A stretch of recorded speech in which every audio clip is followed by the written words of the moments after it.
It's The Franklin Show, live from Franklin with America's favorite adopted pup, Franklin Delano Roosevelt Lloyd Wright Sinatra Seltzer, and his friend and favorite Franklin dog adopter and purveyor of alternate facts, Michael Seltzer. I'm Marie Osborne, sometimes famous WJR news anchor, and now here's Franklin.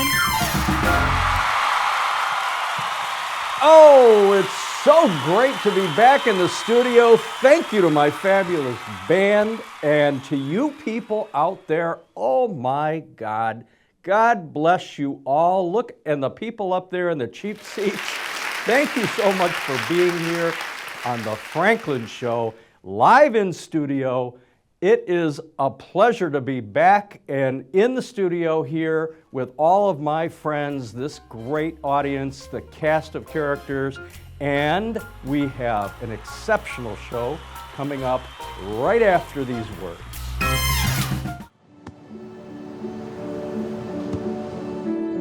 I don't remember how it started. Go to that. Our back and forth. It always came back. Dad! You probably don't remember what you told me, That was perfect. but I heard every word.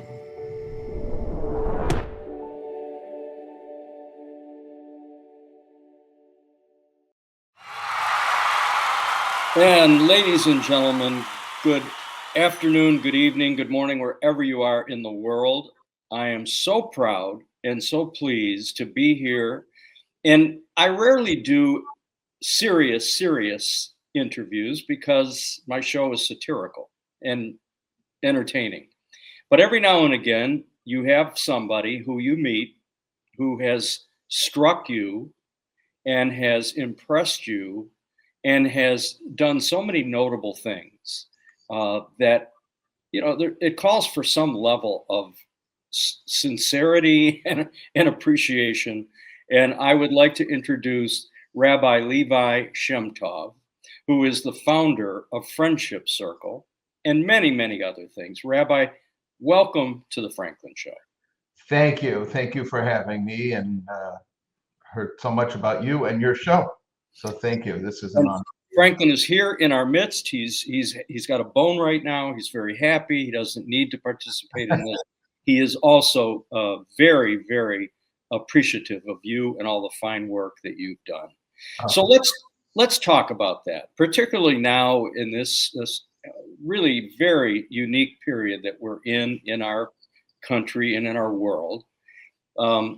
You created the Friendship Circle, and please describe for my audience what that is all about.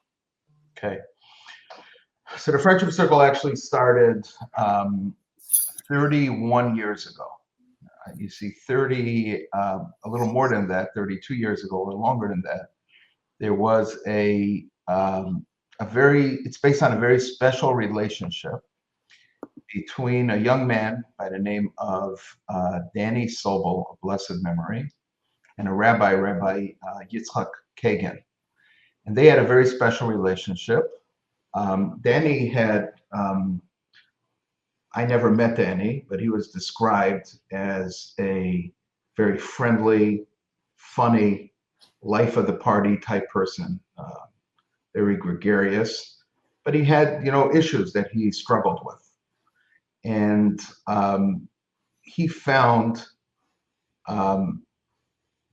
something very powerful in his relationship with the rabbi.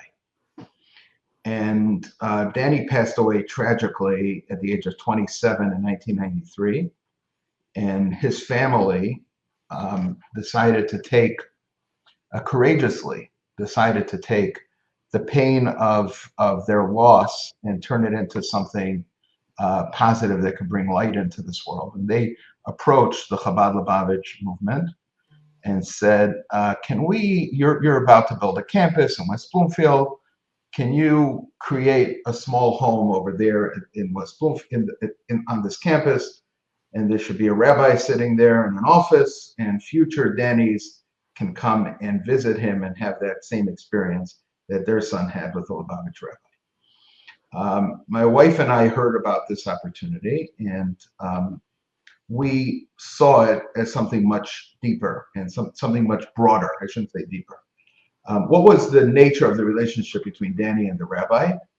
It was Danny had a relationship with the rabbi that transcended external things, and therefore transcended his challenges and transcended what made him and the rabbi different, and they connected soul to soul. So we decided to expand the mission of the organization. And again, my wife and I started the organization in 1984. We were 24 and 22 years old at the time. And we were going to expand it and by asking the question, who needs and who would benefit from someone seeing them for their soul, instead of seeing them for their body and for everything that makes them different, see them for their soul. And over again, people were, so it went to mental illness, addiction, people in prisons. But over and over again, people were saying that individuals with special needs need people to see this message, that you are much more than what makes you different. We're all the same and you're a soul. And that's what led us to what we're most known for. So we still have this house. That's actually where my office is. I'm sitting in the Daniel Sobel Friendship House. And myself, there's another rabbi here, Rabbi Benny, who continues to do that work of the original mission. And we consider everything that we do part of the original mission is bringing people from isolation to community by revealing their shining soul. It's a long answer to a short question. Well, and it's a beautiful answer. And it is necessary now more than ever. And the tentacles of Friendship Circle extend broadly. I'd like to explore a little of that. Can we talk about Sure. Soul Cafe, Dakota Bread? Right. Yeah. So when we started the division that works with children with special needs, the idea was to match teenagers and children with special needs. And as when I mentioned before, is that we were looking for people who would benefit from people seeing them. That was the question we asked. Who would benefit from people seeing them for their soul and not for all externalities? And so we went from mental illness to people in prison to people with special needs. And then we went to then we figured out that there's another part of the population that benefits from that, and that's everyone else. And that's everyone. And that was what I call, the viral moment of Friendship Circle, is when we matched teenagers with children with special needs, and they started seeing that they are benefiting from it at least as much as the children with who they, volunteered to be friends with. Because for the first time in their lives as a teenager, someone was seeing them for their soul inside and not for everything around them, not for their grades, their looks, their clothes they wear, the schools they're going to get into, the car they drive, and all of that. And often, later on, as we evolved into different programs, we actually created a parenting program because we're working with teens with mental illness. And that is like a big message that we have for parents is you have to start seeing your kids for the soul that's inside and not for their grades and how much they weigh and how they wear their clothing and what schools they're going to get into. So really, even parents and even siblings and even friends struggle with seeing people for the way that we all crave to be seen, and that is for our uniqueness of our soul. And when they developed this friendship with the child with special needs at Friendship Circle, they felt like they had that relationship and that type of friendship for the first time in their lives. And many of our programs actually expanded because we had too many volunteers, or quote unquote too many volunteers. So we developed programs to do that. Now, when we developed an organization to serve children with special needs, people asked us, what are your credentials in special needs? And my answer always was, what's a family member's credential when a child with special needs is born into their family? You figure it out. We're family. We're not an organization. We're family, and we will always say yes and always figure it out. So we developed a whole bunch of programs for children with special needs. And then as the children started becoming older, the parents who we became friends with, those are our friends, said, okay, family, what are we doing now? Because you don't graduate out of being family. So we, my wife, Basi, literally went around the country to explore exciting programs that we could do for adults, basically our members who were growing up. And she saw two things that really attracted her and us. And one was art. Art studios. That's not, we have Soul Studio, but it certainly was not our idea. There were plenty of people doing this around the country. And she saw that, she literally went to probably 5 states and saw how they do it. The other one was people opening restaurants. A lot of times it's like parents, open a donut shop or a yogurt shop or something like that to help the child and other children gain employment and integrate into the community, which is wonderful. So we had that idea. The downside of the art studio was that it was the art studios that we visited that Basi visited, I should say, were isolated, and people weren't really walking in. So we love the idea of merging the idea of having a cafe that's open to the community, that's on that's on a regular street, not like on a campus, but on a regular street, that's open to the community. People come in, and that place employs people with special needs, and that's Soul Cafe that many people in the community enjoy. And attached to it is a studio, and that's something that we did intentionally, attach the two so that there's a flow between, because when you go to Soul Cafe, I encourage you to go into the studio and visit, because that's what makes it part of the community.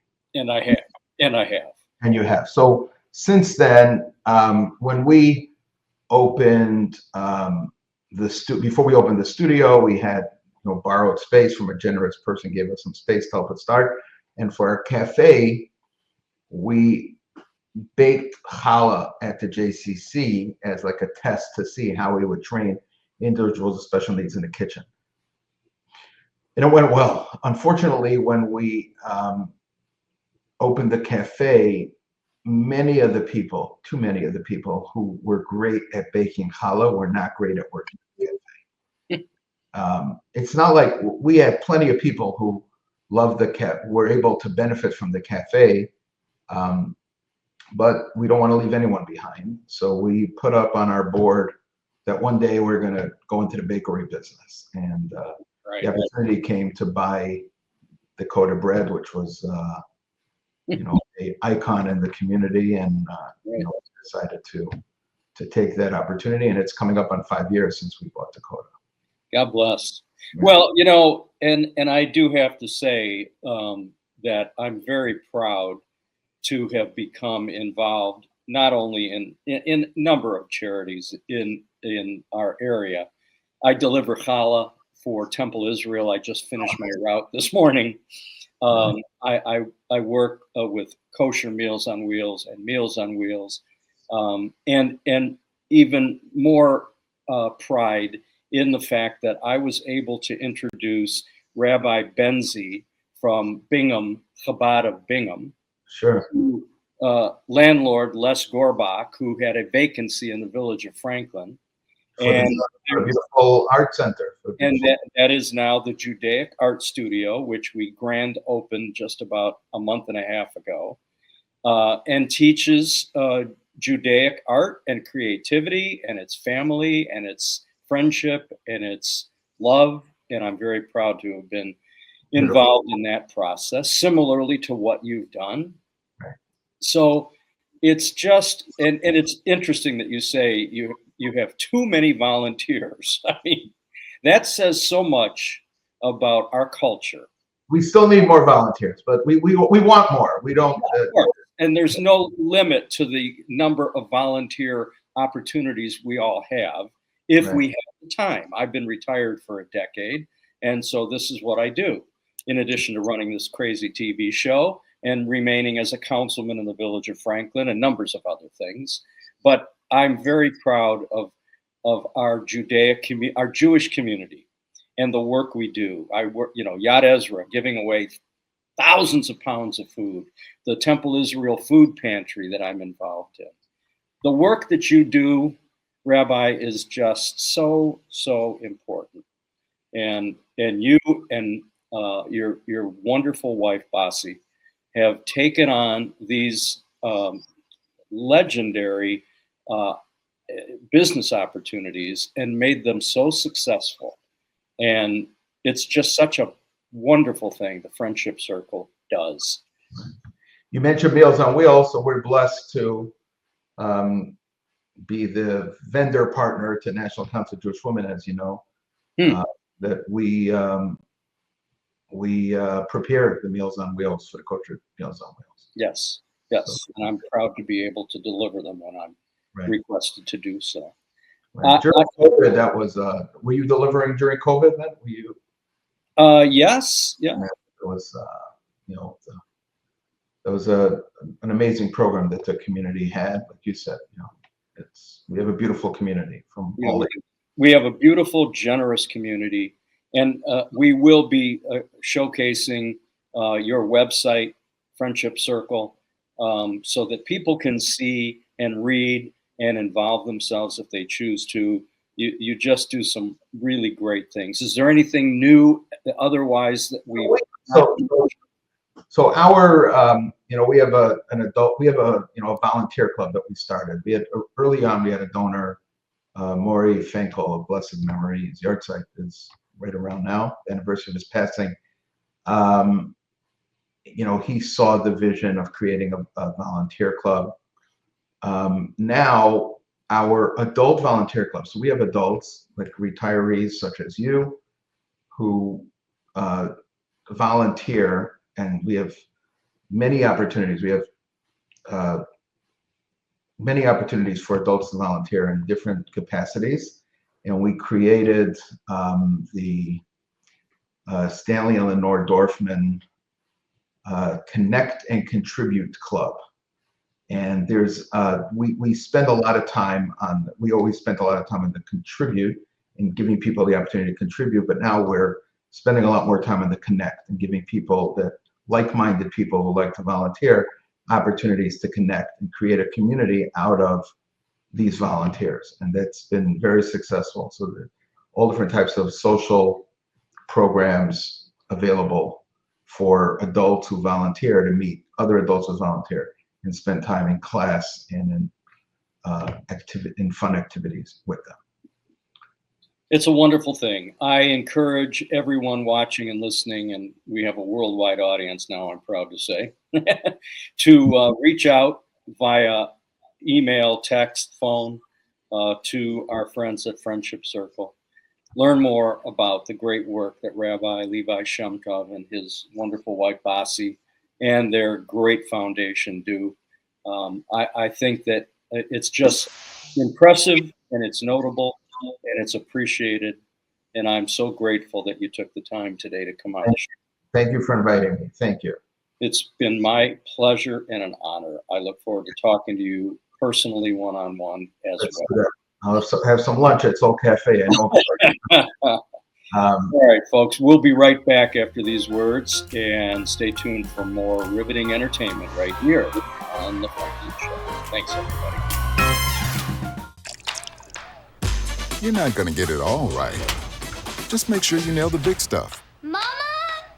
Like making sure your kids are in the right seat for their age and size. Get it right at nhtsa.gov/the-right-seat. Hey, everybody. Welcome back to The Franklin Show. I am very, very happy to be here today with a young lady who I've not met before. And so I'd like to introduce Hillary Glaser. Hillary, welcome to The Franklin Show. Thank you for having me. I'm excited. And thank you for being here. So I obviously we're dealing with a somber topic, which we rarely do on this show. If you know the show, it's pretty crazy. But the Holocaust is something that obviously we take very seriously. And I was just at the Holocaust Center for a recent tour and saw the new evidence room. Mm-hmm. And, you cannot walk away from that experience without being moved and reminded.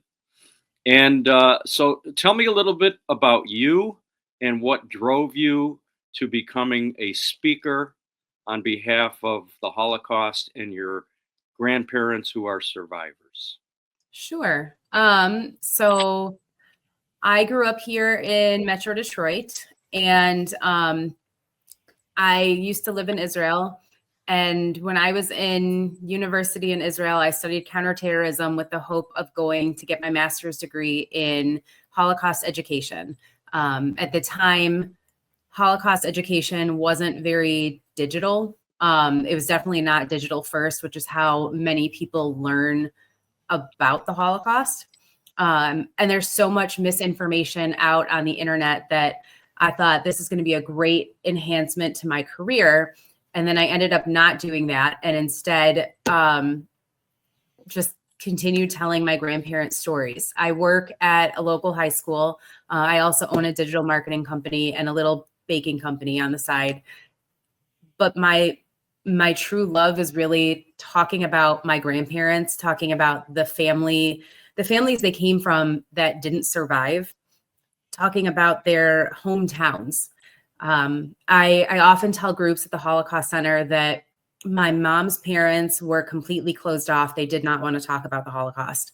My dad's parents were open books, but they were very reserved in their emotions. So it was almost like they had to cut that side out of them in order to be able to tell any of us what happened. So I didn't grow up with this understanding that speaking about the Holocaust could be like re-traumatizing yourself. Trauma wasn't something that I really put two and two together with when it comes to the Holocaust. And while I mostly speak to middle school and high school groups, every so often I get to speak to an adult group, and it changes the entire tone of how I deliver the information, because most of them have at least heard or have a basic knowledge of the Holocaust. And a couple of years ago, actually over Memorial Day weekend, during COVID, I have two sons, and my sons are now in middle school, but they were in elementary school, and they had a half day. My husband and I said, let's take you to the Holocaust Center. So we drove to Farmington Hills. And when we got there, one of the volunteers up front said, listen, your kids might be a little too young for this. We really recommend older ages. And I said, look, all of my grandparents are Holocaust survivors. I don't remember a single time where I can honestly say I knew like about learning about the Holocaust. I've just always known, I've always grown up around it. And so have my kids. So nothing that they would see would be that jarring or shocking to them. And then I became acquainted with one of the people who works there. Her name is Hannah. And she said, hey, we're going to start this new 3G, third generation. I don't know if it's going to be a support group or if it's going to be an opportunity to speak, but would you be interested? And about a year later, I got an email from her saying, okay, so it's going to be another cohort of next generation speakers. And I love that the Holocaust Center does that. I love that they give the second and third generation a platform to speak about what their family that survived or their family that didn't survive, how that impacted our upbringing, how it impacted us as humans, whether our grandparents or parents told us about it or didn't. And I have a very unique story where all four of my biological grandparents are survivors. So it really drove me into this this love for keeping my grandparents' memories alive and being able to tell people that there's no singular Holocaust story that's better or worse than another. They're all equally traumatic, but every story deserves to be told. Oh man, I tell you, I how grateful are we to have survivors that are willing and able to tell their stories. and people like yourself who are willing to carry on their stories to the next generations. I mean, and how unique having both of your grandparents, both pair of grandparents being survivors. And I presume they're no longer with us. Sadly, they are not. My mom's father passed away in 2009, I want to say, 2008, I think. And my next grandmother passed away. My dad's mother passed away in 2012, 2011. And then my mom actually had passed away about 10 years ago, and her mom passed away 4 months after her. Mm. And then my grandfather on my dad's side passed away when my kids were probably 3 and 4. So they still have some really good memories with at least 2 of their great grandparents. But my kids will tell you that they feel like they've grown up knowing my grandparents because of all the stories we share about them. And obviously you were close to your grandparents and were able to talk to them about these things. Oh, I could talk to them about pretty much anything. One of my favorite things to tell, especially middle schoolers, is my mom's father would pick me up from middle school almost every single day and then take me to McDonald's because he could see how much middle school did not agree with me. I wasn't a great student. I was getting made fun of and bullied constantly. And in my grandfather's mind, McDonald's has Happy Meals. Mm-hmm. If you supersize a meal, because you could do that back then it was just that much more happiness. So if he gave me McDonald's, then it would make me happier. And when I tell kids this, that I have this very unique connection that all of my siblings and cousins have with our grandparents, but they helped raise me. And because of that, they know me, or they knew me, I would say almost better than my parents. I could talk to them about anything. I could hear in their voices when they weren't feeling well or something was wrong. I didn't have to look at them to be able to see that they were off. There's just that connection that we had with them. So anytime I got to spend time with them was always a good time. It was always fun. That's a beautiful thing. And how fortunate you are to have had that and to have had survivors that were willing to talk about it. I have to say, I have cousins who were survivors, and it was just not a subject that was broached. Too painful. And for many, obviously. I'm also presuming that your grandparents preceded the opening of the Holocaust Center here in Michigan and weren't able to participate in that. Yes and no. They, to be honest, they were not huge fans of the Holocaust Center. They felt that all 4 of them across the board felt that it was important.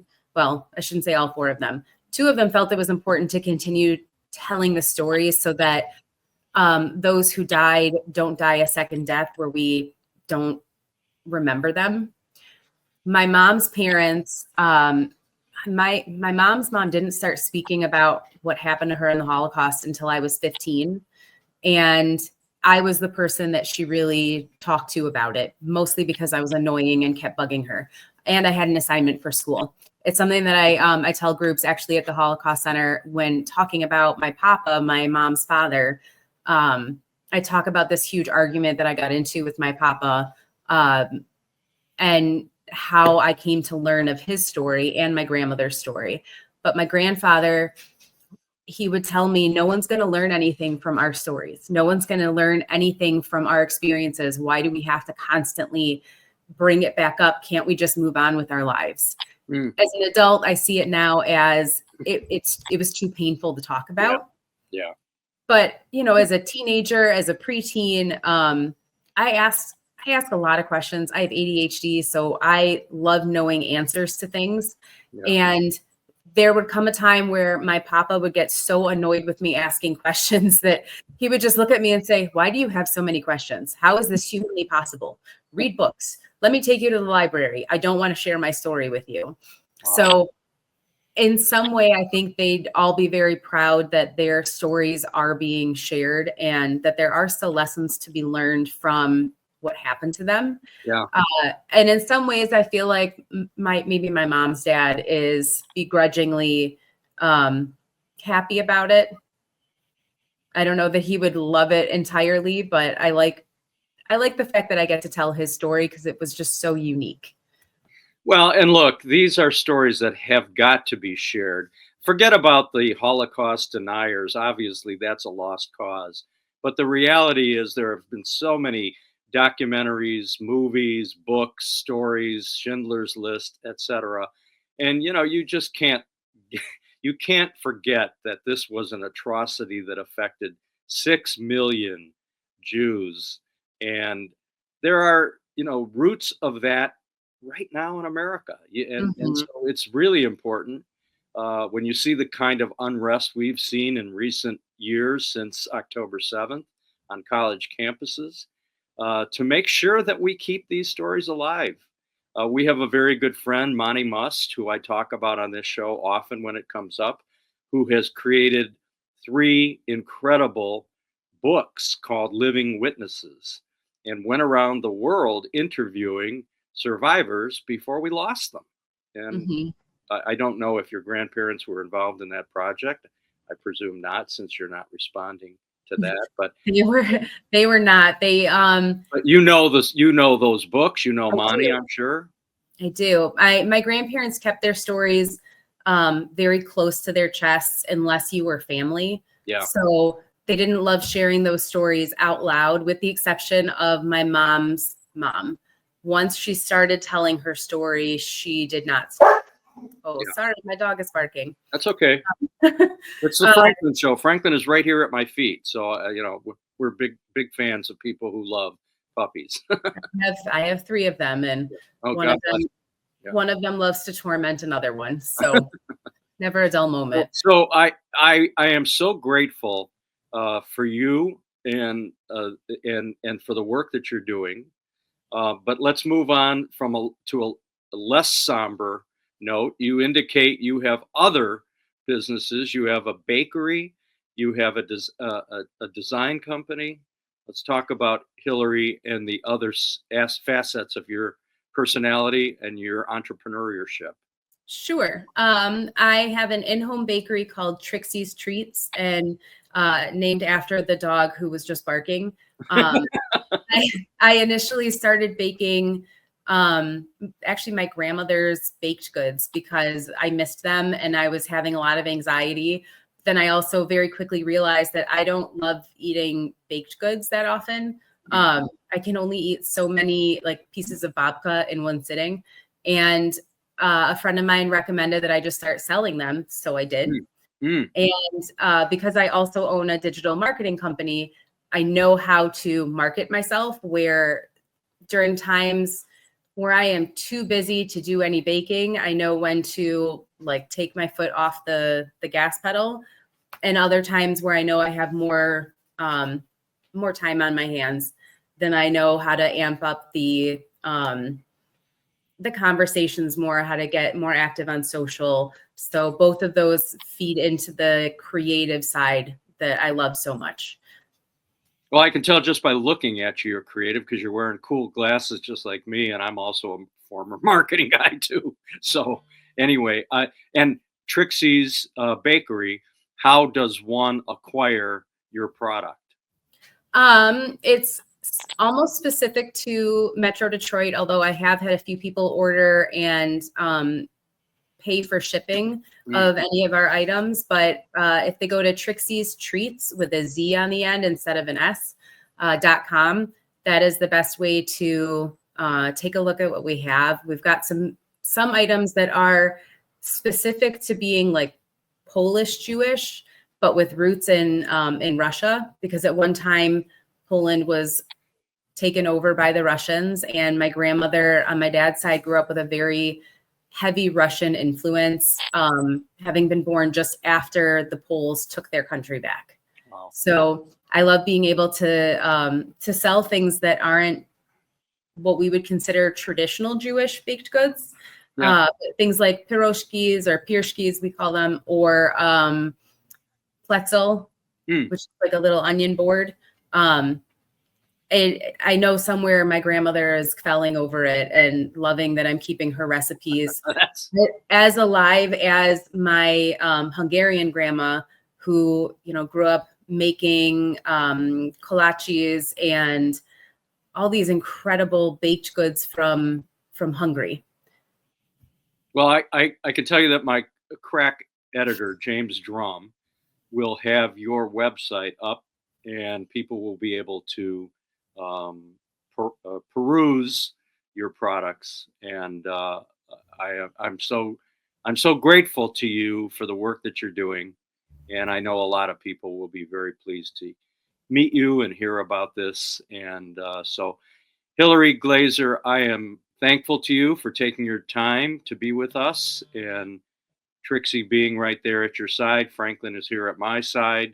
We wish you all the best, and thanks for coming on the show. Thank you so much for having me. Can I add one other thing? Yes, you can. So the article you referenced about within the Jewish News came from an event that our school district, the Walled Lake School District, held at the Holocaust Center. I sit as the PTSA Council President and also the PTSA President at my kids' middle school.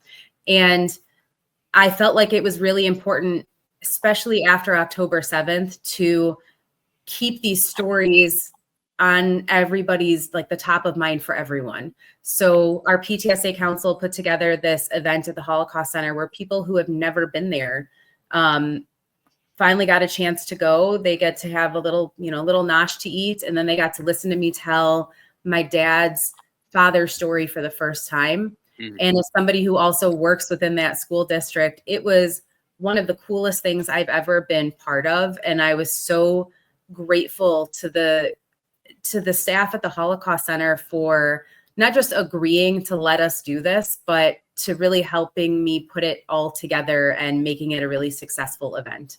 So to be able to have my uncle there, to take this picture with some of my family in front of my grandparents' picture was just mind-blowing for me.